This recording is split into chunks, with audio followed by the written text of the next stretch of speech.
Baik. Assalamualaikum warahmatullahi wabarakatuh. Selamat berjumpa kembali anak-anak sekalian.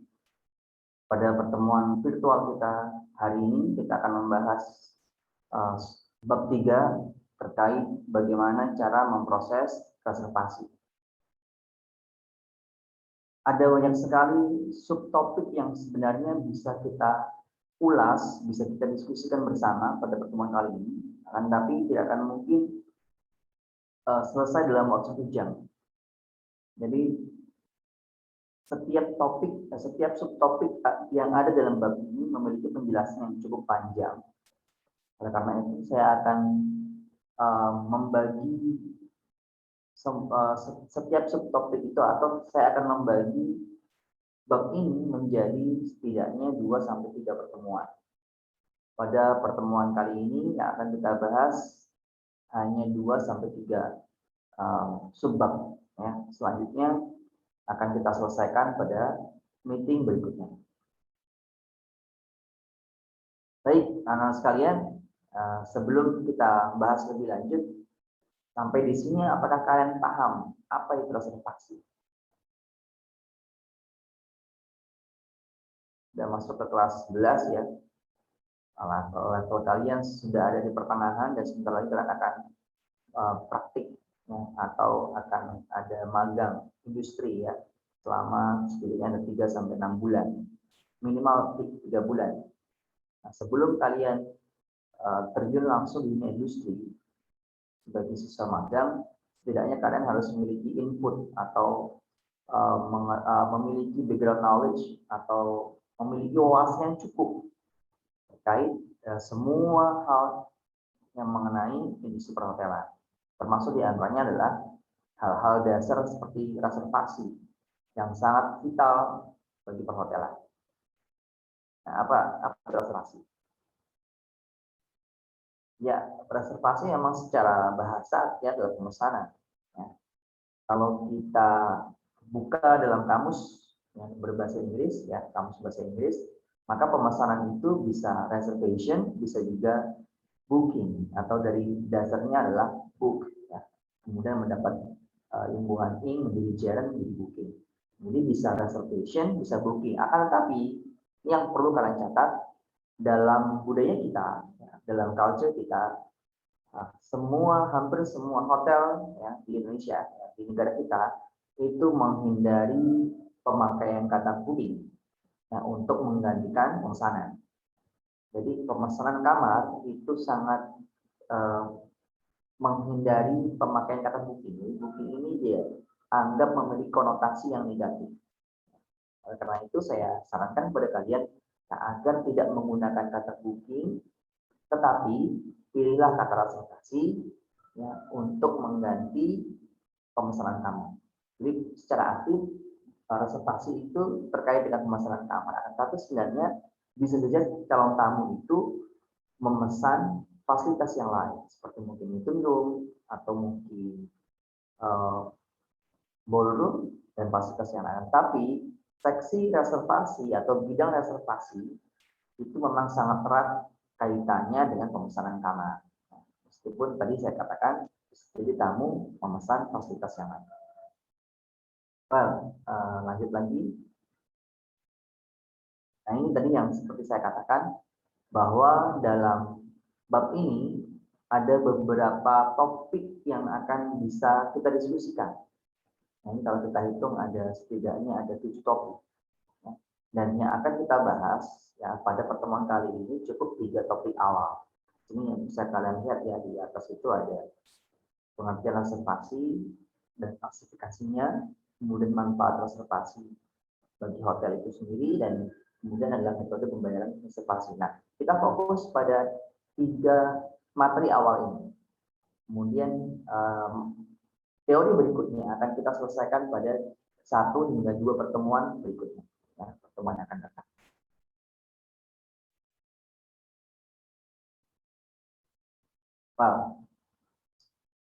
Nah ini tadi sudah saya singgung sekilas ya, reservasi itu adalah proses pemesanan kamar atau fasilitas yang lain yang ada di hotel oleh calon tamu untuk suatu periode tertentu. Nah, jadi bisa itu kamar sendiri, bisa itu fasilitas yang lain. Ya. Meskipun memang identiknya reservasi adalah terkait pemesanan kamar. Nah, seksi reservasi sendiri tadi sudah saya singgung singkat ya, memiliki peranan yang sangat penting buat industri perhotelan. Karena apa? Di sini dijelaskan karena menentukan tinggi rendahnya tingkat hunian kamu. Tanpa adanya seksi reservasi yang bergerak melincah, menawarkan atau menjual kamar dan fasilitas yang lain ada di hotel, maka akan sangat sulit hotel itu mendapatkan tamu. Jadi peran seksi reservasi ini begitu urgent, begitu vital. Tanpa mereka, maka tingkat hunian kamar tidak akan selama yang diharapkan. Ada beberapa ini sekedar pengawasan saja buat kalian. Jadi reservasi ini memang kalau di teori yang kita bahas ini, seksi reservasi itu masuk atau dipayungi departemen kantor depan. Ini di teori kita juga demikian bahwa reservasi itu ada di departemen front office. Akan tapi di beberapa hotel, ya, reservasi itu sudah menjadi bagian kinerjanya departemen sales and marketing. Ini bisa kita lihat di Accor Hotels, ya, hotel-hotel yang ada di naungan grup Accor seperti Ibis, ya, yang paling bawah ada Ibis, Ibis dan sejenisnya Ibis Paris Budget. Yang versi menengah ada Novotel, ada Mercure, kemudian yang di atasnya lagi grupnya Accor yang di atasnya lagi ada Pullman, Mercure, dan seterusnya.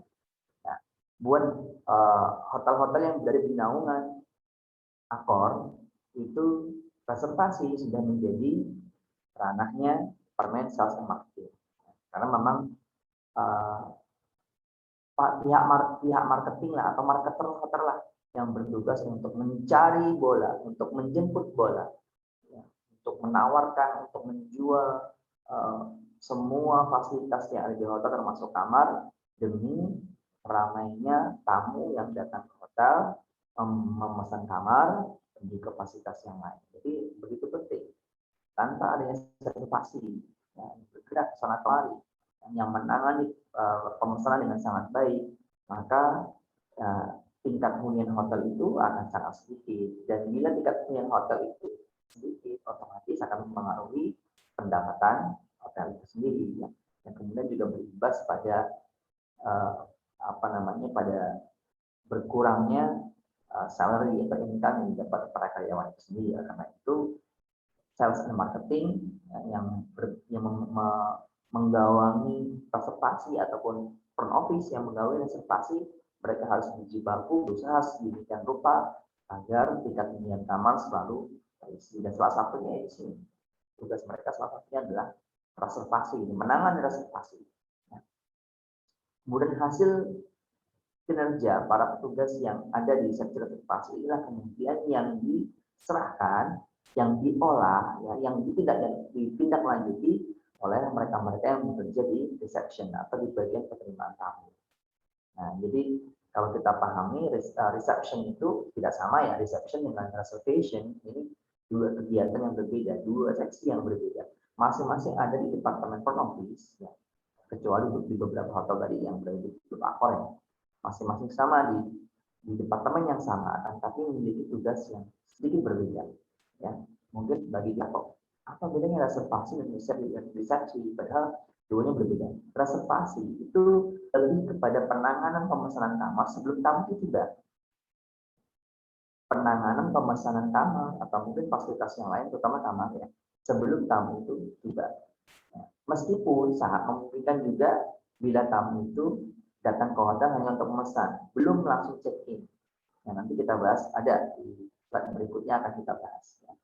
Akan tapi biasanya tamu itu sekarang, karena apalagi dengan zaman yang serba digital, itu tamu cukup menggunakan HP-nya ya, memesan kamar. Nah, semuanya sudah menggunakan digital payment, digital system. Jadi aku sangat memudahkan tamu. Nah, ini bagian yang menangani reservasi pemesanan kamar itu siapa? Ya, seksi reservasi. Dan itu biasanya sebelum tamu datang ke hotel. Jika tamu sudah datang ke hotel, meminta kunci, masuk kamar, itu sudah masuk ke proses check-in yang ditangani oleh pihak resepsi. Ya, jadi sedikit berbeda di sini. Meskipun ada walk-in guest atau tamu yang langsung datang, langsung pesan, langsung registrasi, langsung check-in di hari itu juga. Ya. Dalam kasus ini, jika tamu itu adalah walk-in guest, bukan with reservation guest, maka memang yang berhak menangani mereka adalah reception. Kenapa? Karena memang reception sudah diberikan formulir registrasi ya. Bisa untuk tamu-tamu yang belum ada pemesanan sebelumnya, mereka akan diberikan form sendiri, registrasi di tempat, kemudian diberikan kunci dan mereka bisa langsung check-in. Nah, dalam kasus seperti ini, oke, reception yang maju karena mereka juga langsung menangani, langsung menerima tamu itu. Tamu langsung diterima, langsung diberikan kunci, diarahkan ke kamarnya. Berbeda dengan reservasi yang memang biasanya di balik layar, ya. Di balik layar tidak bertemu langsung dengan tamu dan tidak menerima tamu. Ini yang harus kalian pahami. Reservasi tidak menghadapi tamu secara langsung, ya, akan tetapi biasanya berada di belakang layar. Meskipun kalau sudah masuk ke departemen sales dan marketing, ini bisa sangat luas, bahkan bisa seperti door to door. Mereka bisa promosinya bisa ke perusahaan, ke instansi segala macam. Kalau sudah diberikan ke sales dan marketingnya, kalau sudah diberikan ke sales marketing bisa sangat luas. Tapi tetap ya, bagian yang menangani reservasi secara khusus itu biasanya mereka menghadap monitor, menghadap layar, dan mereka berada di tempatnya, di tempat kerjanya yang ada di back office. Biasanya seperti itu ya. Yang harus kalian pahami, reservasi tidak menghadapi tamu secara langsung, tapi reception itu langsung menghadapi tamu karena mereka bagian penerimaan tamu, baik itu tamu yang check in, check out atau mungkin yang belum atau yang pindah kamar.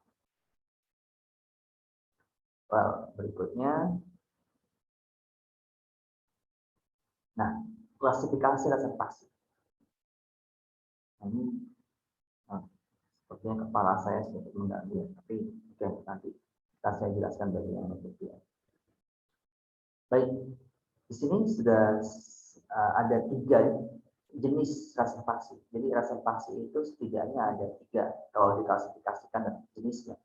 Ada yang berupa individual reservation, ada yang group reservation, ada yang conference reservation. Nah, individual dari namanya sudah cukup jelas. Individual itu individu atau yang perorangan. Ada reservasi yang sifatnya dibuat oleh perorangan untuk perorangan. Dibuat oleh seseorang, oleh satu orang, untuk satu orang juga, bisa untuk dirinya sendiri atau orang lain, bisa untuk pasangan, dia memasakkan untuk pasangan, bisa juga dia memasakkan untuk keluarga kecil utamanya, bukan kumpulan keluarga, tapi keluarga kecil. Nah, ini individual reservation. Jadi individual reservation itu reservasi yang dibuat untuk perorangan. Bisa juga untuk pasangan atau mungkin keluarga kecil. Ya. Itu individual reservation. Jadi kalau misalkan saya pesan, ya, saya pesan untuk diri saya sendiri, itu masuk kategori individual reservation. Saya pesan 1 kamar untuk 2 orang, saya dan istri saya misalkan, juga masuk individual reservation. Masih 1 kamar yang sama. Saya pesan untuk saya pesan 1 kamar, tapi kamar itu saya isi saya sama istri dan anak-anak saya. Tetap kategorinya juga individual reservation, meskipun tamu yang datang ada 3 atau 4. Kalau anak-anaknya kecil masih 1 kamar yang sama. Kalau misalkan nggak bednya kurang, bisa minta extra bed. Itu masih kategorinya individual reservation. Nah, terus yang dimaksud dengan group reservation seperti apa? Bukankah tadi sudah lebih dari 1 orang? Oh tidak. Jadi bukan berarti kemudian kalau sudah lebih dari 1 orang, sudah jamak, itu masuk ke group reservation. Tidak. Group reservation itu biasanya tamunya tamu rombongan, benar-benar rombongan. Misalkan rombongan sekolah kita, rombongan SMK 1 kelas 11 jurusan akomodasi perhotelan, mengadakan hotel tour atau mengadakan kunjungan industri.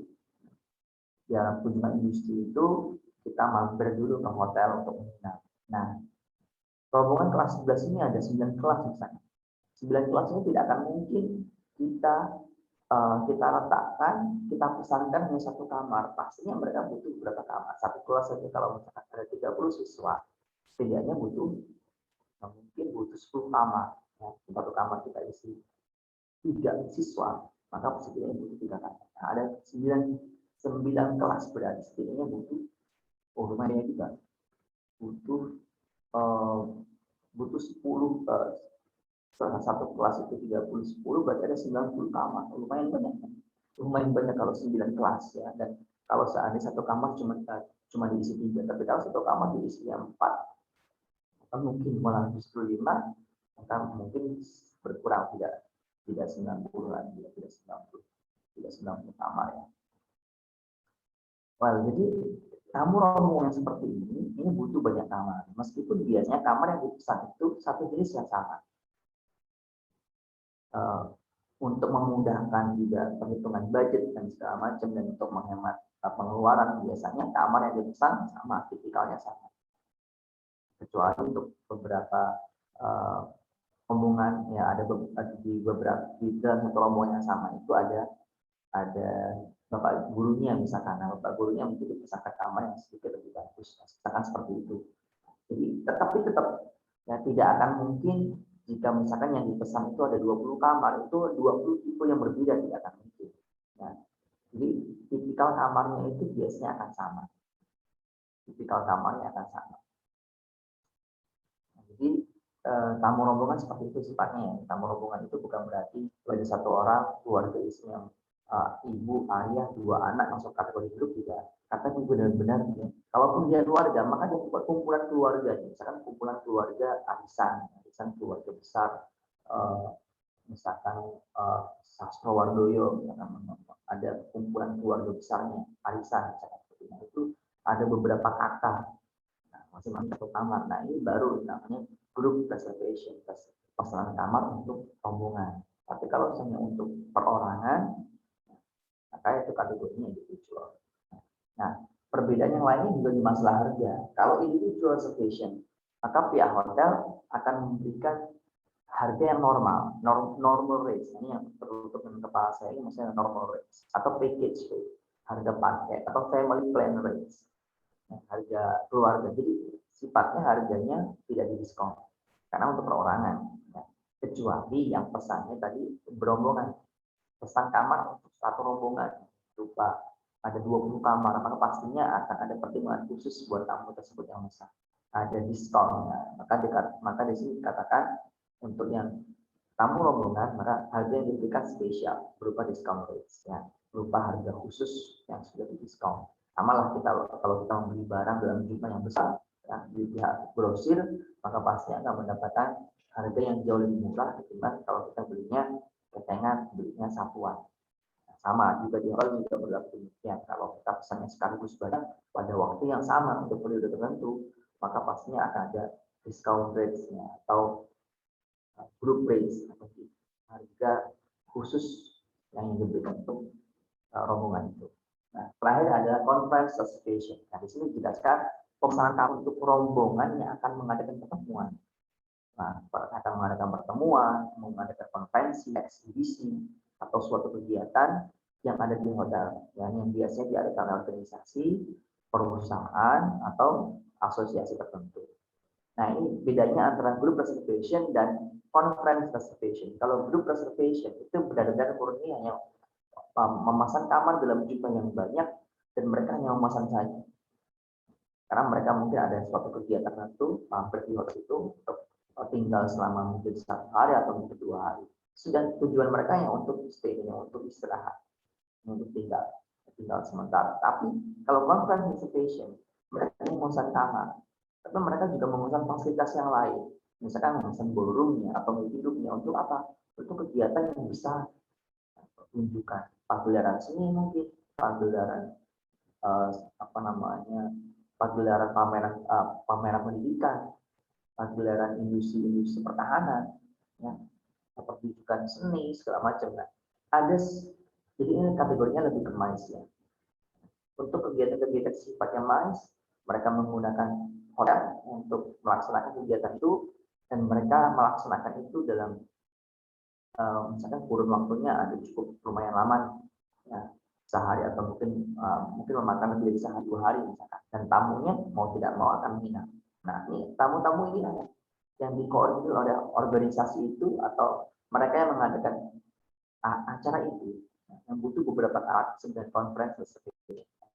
Jadi memesannya karena ada suatu kegiatan, suatu kegiatan di hotel. Jadi memesan atas karena tadi itu backgroundnya adalah ada kegiatan besar yang mereka adakan di hotel. Jadi keuntungan hotel lumayan banyak. Fasilitas mereka yang digunakan bagi catering mereka jalan, kamar mereka juga ya, kemudian fasilitas utamanya juga mereka pesan seperti ballroom itu dan sebagainya. Nah ini klasifikasi. Semoga sudah sampai di sini kalian paham. Jika kalian tidak paham atau masih belum paham, kalian bisa gunakan media pembelajaran kita yang lain seperti Google Classroom, Padlet, WhatsApp. Ya. Silakan kalian gunakan itu untuk bertanya. Nanti akan kita bahas. Nah, berikutnya terkait manfaat reservasi bagi hotel. Oh ya, ini kalau saya reservasi nama. Baik, di sini ada beberapa manfaat, setidaknya ada 5 manfaat. Apa sih manfaat reservasi bagi hotel? Tadi sudah saya katakan, reservasi ini sangat-sangat penting buat hotel karena tinggi rendahnya hunian itu bergantung pada gesitnya seksi reservasi dalam menjalankan tupoksinya, dalam menjalankan tugasnya. Yang pertama, buat hotel dengan adanya reservasi maka otomatis seksi itu akan mendapatkan informasi tentang calon tamu, calon pelanggan. Informasi apapun, apakah tamu individu atau tamu rombongan, informasi apapun bisa. Kemudian kapan mereka akan check-in, kapan mereka akan arrive di hotel, kapan mereka akan check out, berapa lama mereka, informasi apapun tentang tamu, data tamu, apakah yang termasuk tamu yang VIP atau non VIP, yang individual atau rombongan atau conference station, semuanya itu akan didapat melalui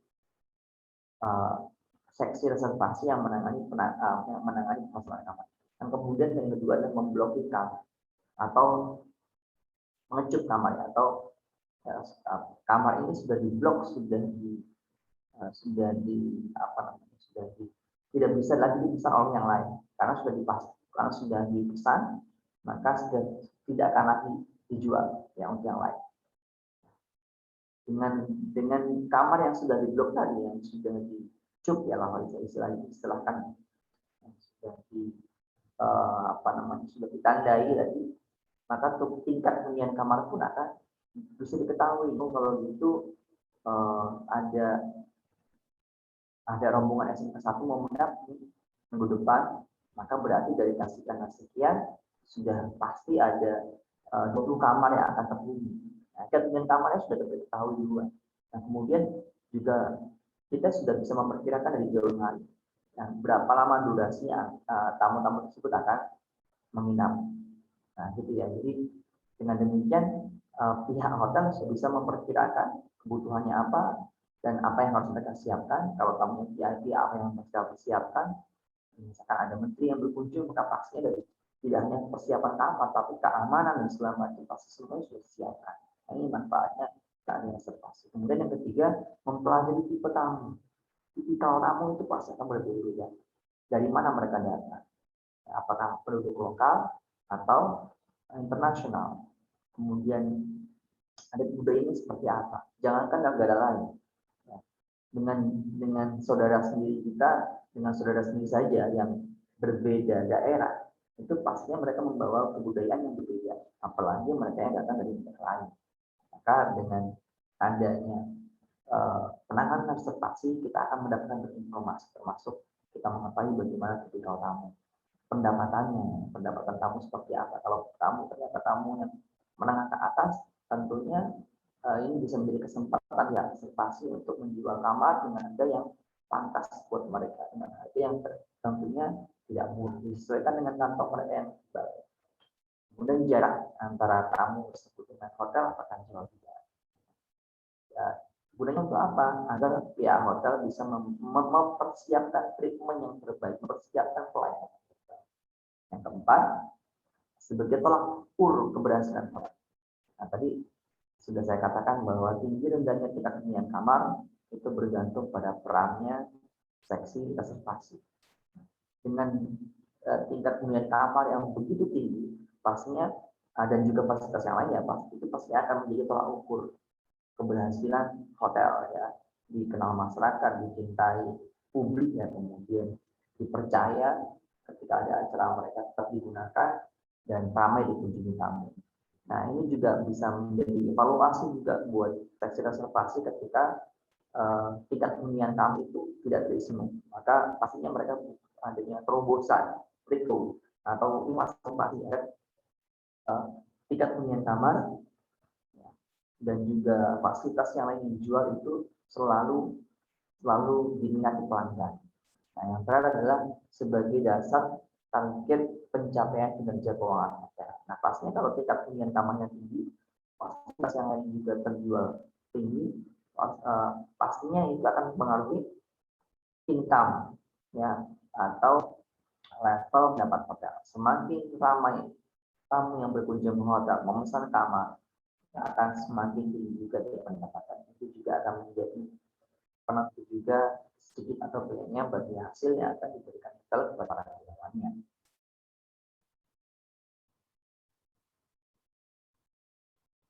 Next, ya, terkait manfaat reservasi kamar bagi tamu. Ya. Nah, tadi kalau tadi sudah buat hotel, apa sih manfaatnya sekarang buat tamu? Nah, dengan adanya, misalkan saya sebagai tamu, saya mau menginap di hotel minggu depan. Nah, kalau saya dari jauh-jauh hari, maka pastinya saya bisa mempersiapkan dari sekarang. Minggu depan saya mau menginap di hotel, maka saya harus dapat kepastian kamar dari sekarang. Atau minggu depan saya mau ke Jakarta, saya mau menginap di hotel di sana. Kira-kira hotel apa? Saya cek. Nah, yang sesuai dengan tipe saya ya, atau mungkin yang dekat dengan acara, dengan kegiatan yang akan saya hadiri, yang di mana saya akan hadir di sana, kira-kira hotelnya hotel apa? Cari kalau bisa jalan kaki misalnya. Atau kalaupun harus naik kendaraan ya mungkin naik Gojek cukup 5 menit sampai. Nah, jadi kita punya kepastian keuangan yang sudah ada rencana perjalanan menjadi lebih jelas. Nah, kemudian juga kita sudah pasti dapat kamar. Di tanggal sekian saya mau ke Jakarta karena mau menghadiri suatu seminar. Ya. Kalau saya belum terpastian tahu-tahu saya walk in, saya langsung mendatangi pihak front desk reception untuk registrasi. Iya, kalau seandainya kamar pada waktu itu ada yang kosong. Kalau semuanya terisi bagaimana? Karena pada waktu itu acaranya tingkat nasional atau internasional. Kalau saya tidak pesan jauh-jauh hari, maka saya nggak bisa hotel yang dekat dengan kegiatan itu. Saya mungkin bisa dapat hotel ini, bisa hotel tapi jauh sekali dari kegiatan, dari tempat kegiatan. Belum lagi nanti ada macet dan segala macam. Maka dengan adanya reservasi, maka tamu itu akan mendapatkan kepastian kamar, yang tentunya juga akan memudahkan dirinya. Terus dengan dia bisa memesan kamar sesuai dengan budgetnya. Budgetnya di bawah juta. Nah, sementara kalau dia walk-in langsung registrasi di hari itu, belum tentu dia dapat kamar hotel sesuai dengan budget yang sudah dia siapkan. Jadi jauh lebih tinggi karena semua kamar yang dibuat 1 juta sudah habis terjual. Maka dari sini juga bisa mendapatkan perkiraan berapa biaya yang akan dia keluarkan, berapa budget yang akan dia spend, yang akan dia spending, yang akan dia belanjakan selama menginap di situ, menginap di hotel. Ini yang manfaatnya. Nah, kemudian sebagai petugas reservation itu ada hal-hal yang perlu kalian catat. Nah, kalau kalian nanti menangani bagian reservasi, menangani bagian pemasaran kamar, maka hal-hal inilah yang kalian tidak boleh lupa dalam mencatatnya. Pertama pasti nama tamu. Siapa nama tamu yang memesan dan untuk siapakah pemesanan itu. Karena bisa jadi tamu itu pesan bukan buat dia. Misalkan sekretaris memesan untuk bosnya, untuk manajernya, sangat mungkin kan seperti itu. Atau saya memesan untuk teman saya. Bisa kan boleh-boleh saja seperti itu. Jadi siapa nama memesan dan untuk siapakah pemesanan itu harus jelas. Kemudian nilai of stay-nya atau durasinya. Kapan dia akan check in, kapan dia akan check out. Dari situ akan ketahuan durasi tinggalnya. Kemudian jenis kamar yang bisa, jenis kamar yang ada di hotel dan pada waktu itu yang tersedia apa saja, jenis kamar apa saja, mana yang dipilih. Ini harus dicatat. Kemudian berapa jumlah kamar yang bisa, apakah cukup 1 atau lebih dari 1. Ini setidaknya itu. Nah, metode pembayaran ini lumayan panjang sebenarnya kalau kita bahas ya. Metode pembayaran ini nanti bisa kita bahas di pertemuan berikutnya. Nah, tapi setidaknya saya berikan cuplikan dulu ya, terkait metode pembayaran. Ya, kalau kalian sebelum kita bahas metode pembayaran yang ada di hotel, mungkin baiknya kalian coba bayangkan dulu deh. Kalau kalian mau pergi ke suatu minimarket, mungkin seperti Indomaret, Alfamart, Chandra, TV, dan sebagainya. Kalian ke suatu swalayan atau mini swalayan minimarket, kalian ingin membayar barang yang sudah kalian beli. Nah, atau kalian lihat orang lain yang membayar. Silakan kalian lihat metode pembayaran itu rata-rata orang ada yang memberikan uang secara fisik kepada pihak kasir, ada yang memberikan dalam bentuk kartu. Nah, jadi di sini sudah ada gambarannya bahwa metode pembayaran itu ada yang tadi itu ada yang memberikan cash uang kepada kasir, ada yang memberikan berupa kartu. Nah, di sini nanti kita membahas lagi terkait metode payment-nya atau payment sistemnya, ada yang cash, ada yang non cash, apa yang menggunakan kartu kredit. Ingat bahwa pembayaran cash itu tidak selalu menggunakan uang fisik. Nah, pembayaran cash juga bisa menggunakan kartu gesek dengan menggunakan kartu debit. Nah, sementara pembayaran non cash atau non tunai itu biasanya menggunakan kartu kredit. Nah, inilah yang akan kita bahas di pertemuan yang akan datang. Ya. Jadi paling tidak kalian sudah ada gambaran sedikit. Nanti mungkin yang akan kita bahas apa itu perbedaan kartu kredit dan kartu debit. Apa itu digital payment atau pembayaran digital. Apa bedanya pembayaran langsung yang cash menggunakan uang dan pembayaran langsung yang menggunakan digital payment. Sini juga metode pembayarannya secara selain tadi itu juga ada jenis-jenisnya nih. Ada yang menggunakan personal account, ada yang travel account, ada yang company account. Ya. Personal account seperti tadi itu ya, orang bayar bisa dengan gesek, bisa dengan langsung, bisa juga dengan travel account. Travel account itu menggunakan akun travel agent. Nah, sekarang ini sudah sangat marak orang pesan kamar lewat OTA di account travel agent. Nanti ketika datang mereka check in, ya mereka tidak akan lama-lama di prosesnya. Kenapa? Karena mereka sudah ada reservasi sebelumnya lewat OTA.